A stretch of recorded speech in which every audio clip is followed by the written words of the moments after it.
Hi everyone, welcome back to the Stitches and Scribbles podcast. My name is Erin, and I have some finished projects to show you today. I actually only have finished projects, no whips, no stuff I bought, anything like that, just because I have been so busy working on these 3 pieces and nothing else for since the last podcast episode, that these are the only things that I finished. But I'm really happy with how all of them turned out, and I'm excited to show you. Each of these is getting their own video. One of them is actually already out. So on that note, we'll just start with that one. But one of the projects that I finished last week now is this bodice that I made for the Renaissance Fair. It laces up in the front like a corset, and the back is this granny pentagon style. I am so happy with how this eventually turned out, but let's give the backstory on this project in case you didn't watch the vlog for it. Because I've kind of noticed it seems like I have some people, just based on who comments and things like that, I definitely have people who come to my channel for the podcast and listen to all of my weird ramblings, and then I definitely have people who watch everything except the podcast. Just that one's more based on numbers. My non-podcast videos tend to get more views on them. But those of you who are here for the podcast, I appreciate you and listening to all of the random stuff that I say.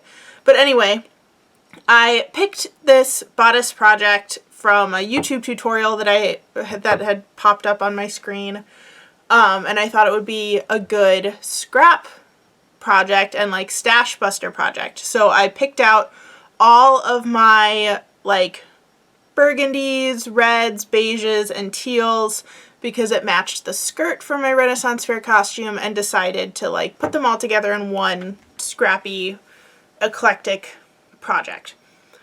I ended up having to frog parts of this twice, and by parts of it I mean the entire front. I frogged twice.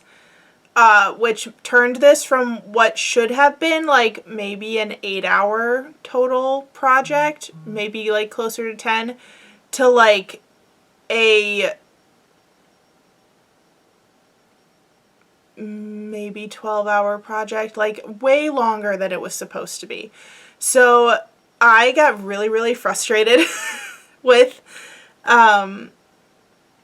this project in particular. I'm struggling to find words that I didn't already say in the vlog, but go check out the vlog if you haven't already. I'm happy with how it turned out. I'm definitely going to wear it, but it was definitely an interesting design challenge for me, because I thought I was going into this as I'm just gonna follow the tutorial and I won't have to do any independent thought process, and that's not how it turned out. So it ended up being, I think, a good video showing that process, because it kind of showed that patterns aren't going to work the same way on everybody. And I even went back and watched parts of the video again to see if I had done something wrong, and I really didn't. It just really was the way that the proportions worked together just weren't working for me. I did realize in hindsight part of the problem was that I did not want a hood on my vest, and the original pattern called for a hood. And in one of the earlier iterations of the project, I had noticed some weird gapping that was happening at the back of my neck. I now realize that making it with the hood would have disguised that particular fit issue. So it just kind of goes to show that even if you have a pattern that you're using, you might have to make adaptations in order for things to fit the way that you want them to. I also think that this kind of speaks to why having testers of different body types can be really important, and I have no idea if the creator of this pattern did that or not. She mentioned that in the video that she was making one for herself and one for her daughter, so smaller sizes than me, but I'd be curious to see if anyone else has tried this pattern. It's called the Good Vibes Vest. It's a really cute tutorial. She is really good at explaining all of the steps. I'd be curious if there's anyone who's a bigger size who has also tried that tutorial and encountered the same issue as me. I would really like to know if it was just me or if other people had similar issues. So that's going to be kind of it for talking about this project, since at this point there's already a whole video about it that you can go watch. I am hoping to make some, not like full modifications, but some additions to that project this week, because I am planning on wearing it to my first Ren Fair day of the Ren Fair season for me. But now that I do have a little bit of wiggle room time, I might make a couple additions to it. Specifically, I'd like to add some trim on the bottom. I also just want to try on the whole costume at least once and like see how it all looks together and then move from there. I also, like, part of the reason I've been crocheting like crazy this week is because my Ren Fair schedule actually got moved around. I originally had dates that were set that I was going with friends. Everything was good. I had planned my content around it for you guys, and then we had a scheduling issue that came up at the last minute. So I had to change not only like what days I was going to the Renaissance Fair, but I had to go into my content planning calendar and change things around because things were happening later or earlier than I thought that they were going to. So don't worry, there's still plenty of Ren Fair content coming, but that's part of why I had to scramble to do these other two projects that are sitting in front of me this week, because they are both needed for the first Ren Fair date that I'm going to. So one of them is for me and one of them is for a friend. I'm going to start with the ones for a friend. And again, both of these will have their own full vlog. But I made another set of fairy wings for my friend. And you can see behind me, I have made a set for myself. And the set I made for myself is completely from a pattern I purchased off Etsy, including the motifs in the middle, the like length of the wire, all of those directions are from that pattern. I used the same pattern directions again, but I subbed out the motifs for this pair of wings. So this pair, I'll hold them up a little bit closer, actually has monstera leaves as the like center lace portions, whereas the original design had like this daisy shape at the top and a circle on the bottom. So these turned out super cute. I'm really excited to give them to my friend. If you hear my phone buzzing in the background, that's probably her texting me because I just sent her a picture of them. So she is not wearing them that first like Ren Fair that we're going to together, but that's the last time I will see her before she then wears them for her next Ren Fair adventure, if that makes sense. There's like, I have a group of friends who always goes, and it ended up being the case that like there's no day where the entire group can go together. So I'm going with part of the group, and then I'm going with a different part of the group, and then a third group of people who are like unrelated to the original group of friends who goes. It's all just a scheduling nightmare at the moment. But I am very much excited to go and excited to do more costume videos and just kind of get in the habit of documenting the process a little bit, and giving you more like vlog style videos where it's not just me sitting in my basement crocheting something, like to get a little bit of variety in there.